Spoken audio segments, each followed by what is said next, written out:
Bayan nagbabala ang Department of Information and Communications Technology na posibleng magkaroon ng cyber attack sa November 5. Batay sa monitoring ng ahensya, posibleng may magsagawa ng distributed denial of service na tinatawag ring traffic flood.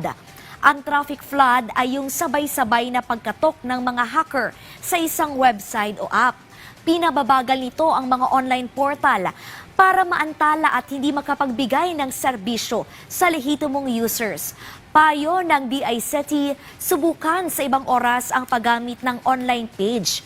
Gumamit ng official app o status page. Sundan ang verified updates at huwag sumali sa mga illegal online activities.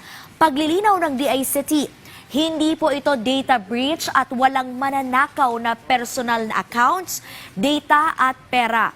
Sa ilalim po ng Oplan Cyberdome, nagtutulungan ang DICT, National Telecommunications Commission, law enforcement agencies at mga partner na ahensya para siguruhin na maproteksyonan ang mga online platforms.